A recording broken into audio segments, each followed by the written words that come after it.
Hello, I'm Mario. In today's video, I want to provide an overview of how I use my Chevy Colorado to power accessories like navigation. I have a refrigerator in the truck, and so those sorts of things. And I also want to kind of look inside the hood here and to see how maybe I have wires connected so that I can take advantage of the alternator here. And yes, I've had some questions, and so I want to try to address some of those questions about, like, well, should I connect here or should I connect over there?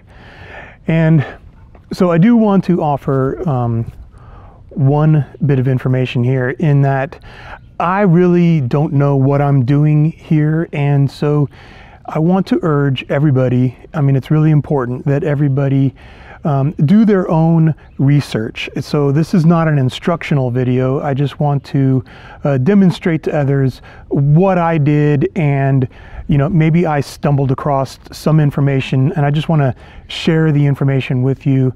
At the end of the day, it's up to you guys to stay safe out there and make sure that you don't do something that might cause a fire, injury, death, these sorts of things.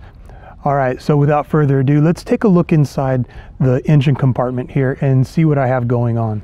So a question that I want to address that I hear often, and Julie actually commented in one of the videos asking, hey, where do I connect to the battery? Because if you look at this distribution panel here, there's several parts to connect to, and there's several fuses, and it looks like this main fuse is just like one part number.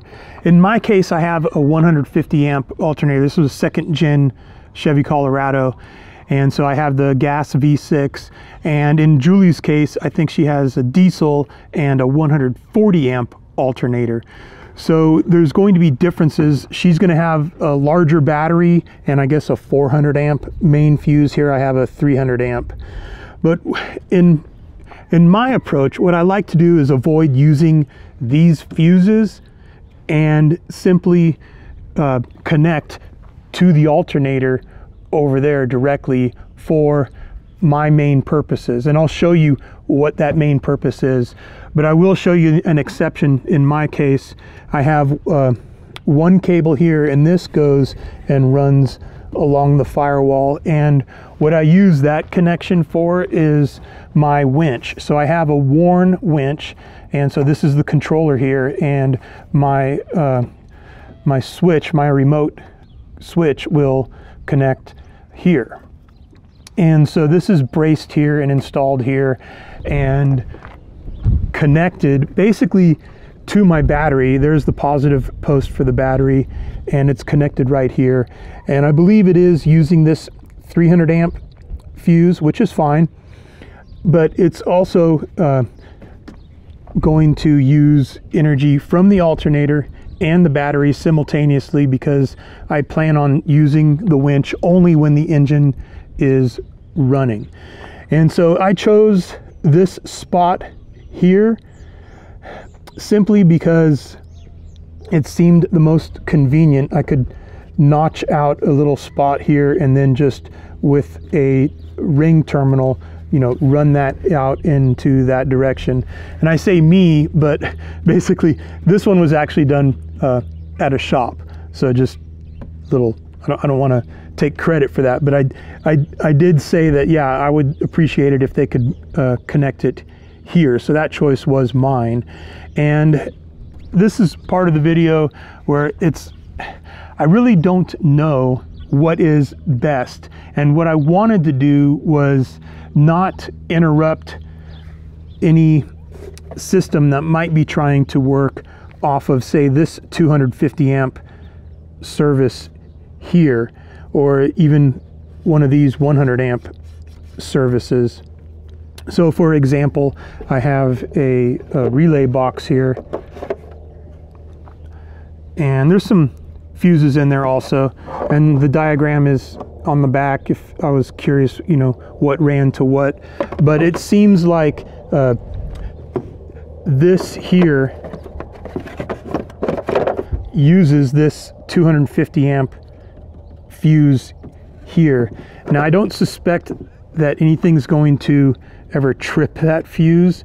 I think this is more safety for the wires, because if my alternator is only generating 150 amps and my battery only has so many cold cranking amps, it's probably not going to surpass that. So, but at any rate, I think that's what those fusers are for. I want to take a second here and jump in. I actually finished filming, but I wanted to add this little tidbit of info. So I was editing the video, and Julie actually commented that she found where the alternator actually has its own fuse, and it's right here. Inside this fuse box right here is the fuses I was talking about, but also on the side here is a 200 amp fuse in my case, and there's a cable here that seems to go directly over to the alternator. So it's interesting to see this, because so I thank Julie for bringing this to my attention. This is something I don't think I ever noticed before, but this could also be an option where that you could mount to, and in fact there seems to be some expansion. There's some numbers. In my case I got a 5 and a 6, I think a 7. So if you wanted to do some expansion here, this looks like a candidate for some expansion, but you'd have to disconnect the battery and maybe access this from underneath. But it looks like it's kind of I mean, that seems very purposeful there. So that's pretty interesting. Let's go ahead and see why I would just connect directly to the alternator and not here. It was just simply, I think, convenience. And then, like I was mentioning, I don't want to necessarily disturb anything here, meaning maybe have a nut back out from vibration or anything like that. And so I just feel like the less I'm fidgeting with this and I'm fidgeting with the stock system, the better off I'm going to be. But I think it's really a 6-to-1, half a dozen of the other situation. But let's go inside the cab and see what I got. What I have going on here is, well, an auxiliary battery, and I have the battery mounted inside the cab here. And the reason why I feel that's okay to do is because of the type of chemistry these batteries use.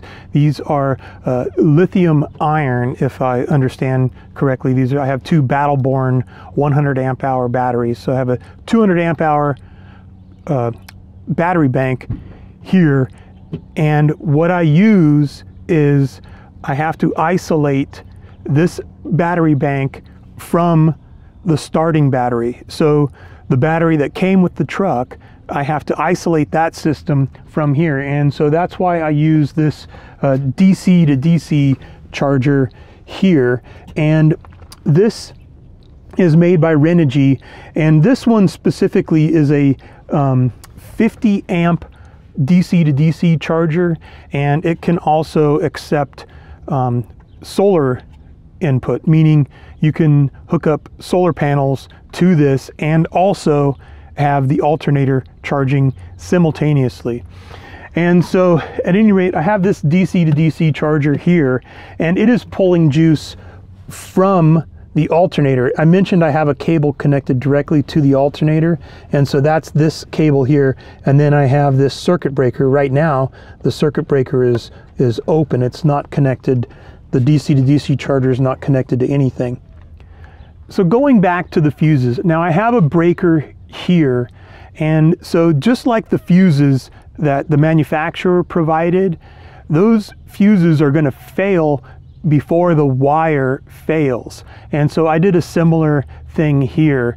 I have a breaker here that is going to trip before this wire should fail. So I can easily pull 50 amps for the size of this wire, and also considering the length of the wire. So I just have it directly hooked up to the alternator, run over to here. I have this breaker here. So I should not have any safety issues with that. I try to follow a general rule when it comes to fuses and circuit breakers. And what I want to do is I want the circuit breaker to fail before the wire fails. So what I'm fusing and what I'm placing circuit breakers for is not the appliance, but the actual wire. So I take the appliance into consideration, but what I want to happen is before the wire heats up, I want the breaker to trip or the fuse to blow. And so in this case, I have this 50 amp appliance here. So it is supposed to draw 50 amps from the alternator. And so what I did was I made sure that I had a large enough cable for the length of the run so that 50 amps would not be a problem. And in fact, I should have no problem almost at 100 amps. So that is really the safety factor, really is the size of the wire in consideration of the appliance. And then the fuse is just kind of like a secondary safety factor. So the fuse really should never blow, theoretically. If it blows, then there's some sort of issue going on there. So to help provide an overview of my approach on this, again, I took into consideration how much amperage I had available. In my case, it's 150 amps. And then I considered how much energy I was going to draw. 50 amps, that is a lot. And so I had some concern about that, to the extent that I do carry a fire extinguisher here, and I should probably have maybe 2 or 3, but what I'm hoping is that if I did have an issue with the alternator, that fire extinguisher would at least take care of that. But the point is that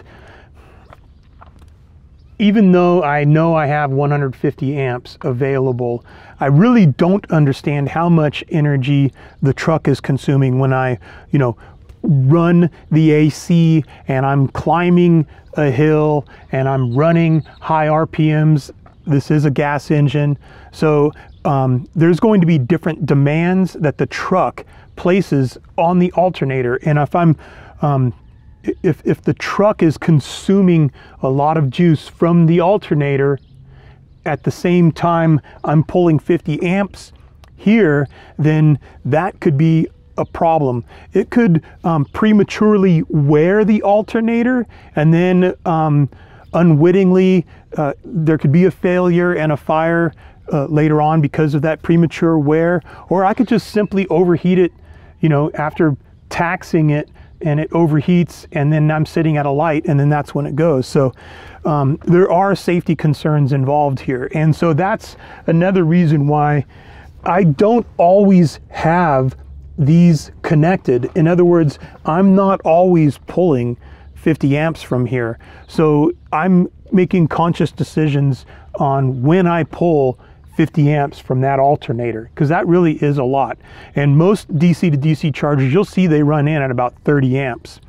The other precaution that I've done is all of my accessories, with the exception of only a couple, all of my accessories run off the battery bank.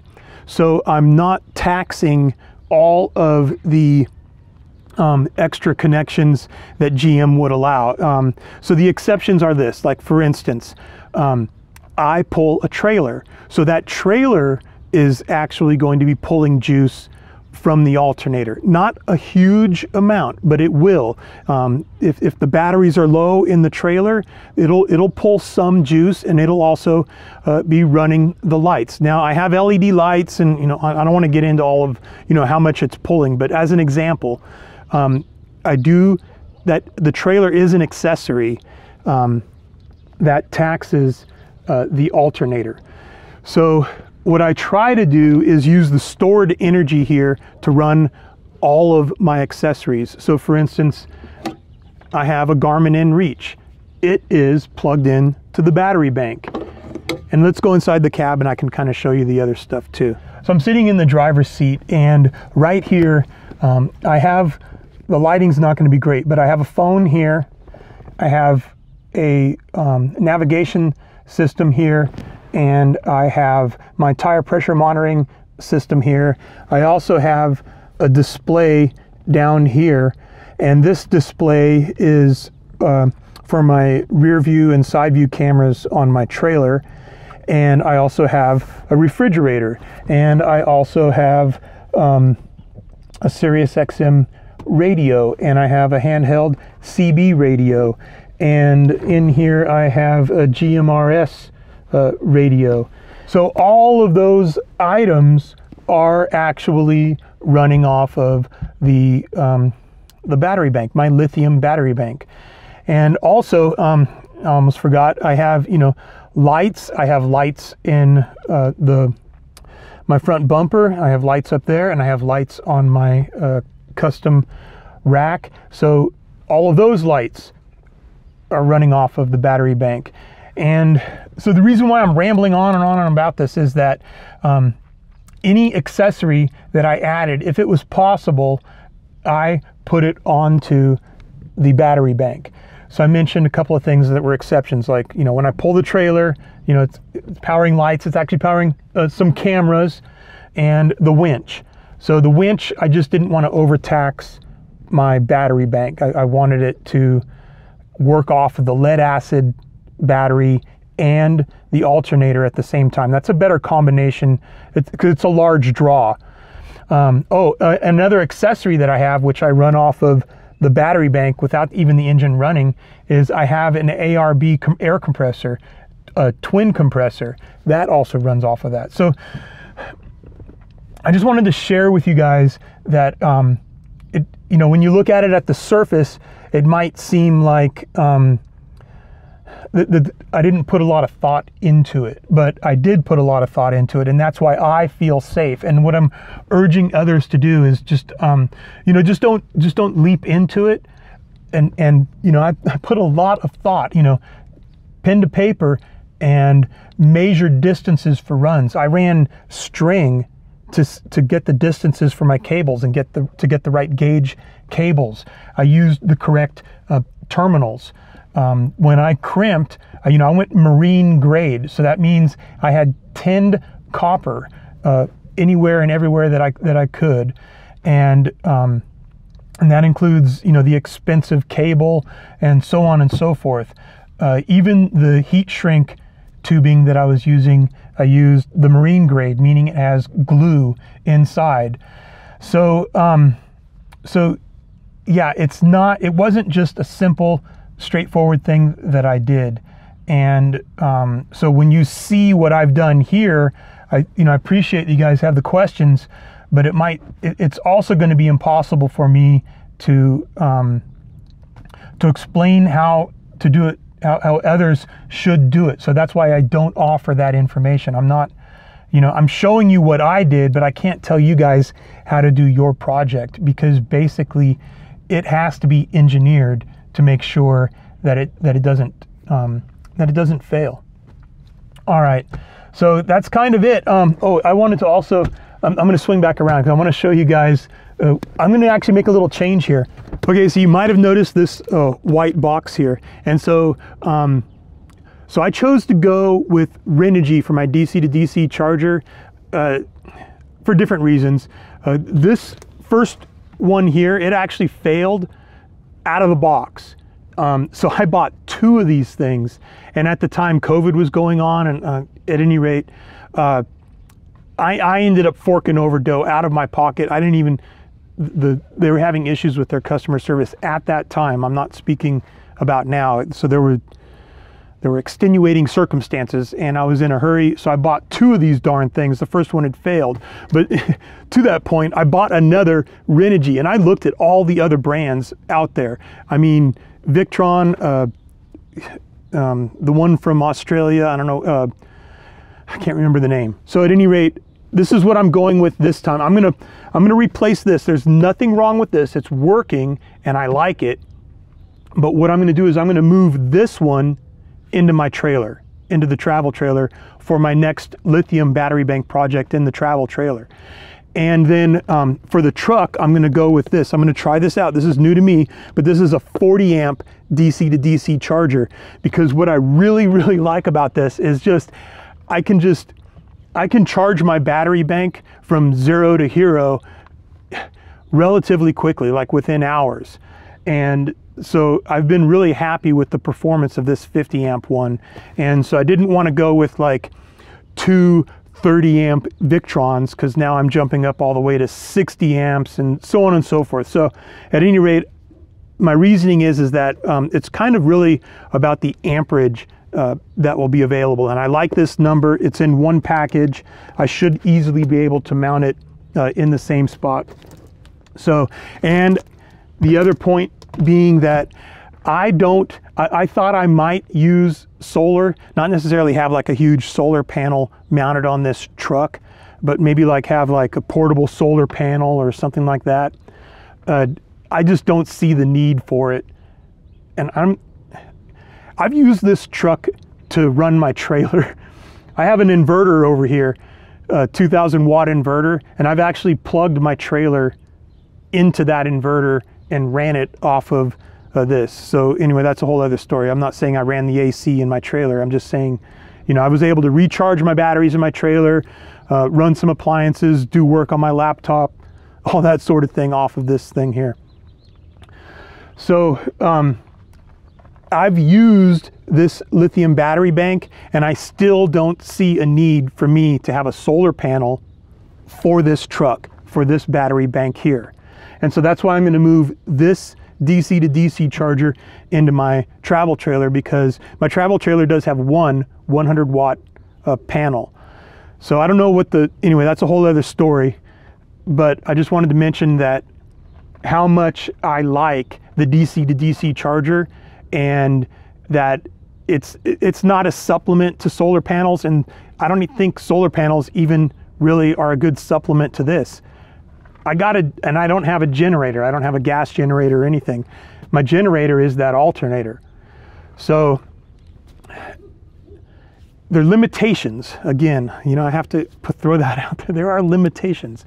But as long as you are conscious of what your resources are, I think it's possible to just use the DC to DC charger. All right. I think I've said enough. I just wanted to cover a few things. Hopefully I didn't ramble on and on about everything, but I'm pretty excited about the lithium project that I have going on. I got a bunch of projects. All right, everybody, I'm going to close this one out. Thanks for tuning in. I hope I addressed questions out there that people have. That was really the intent of this video, kind of impromptu. And I hope I didn't ramble too much about safety and all that stuff, but all right, enough said. Take care, everyone, and I'll see you guys in the next video. Bye-bye.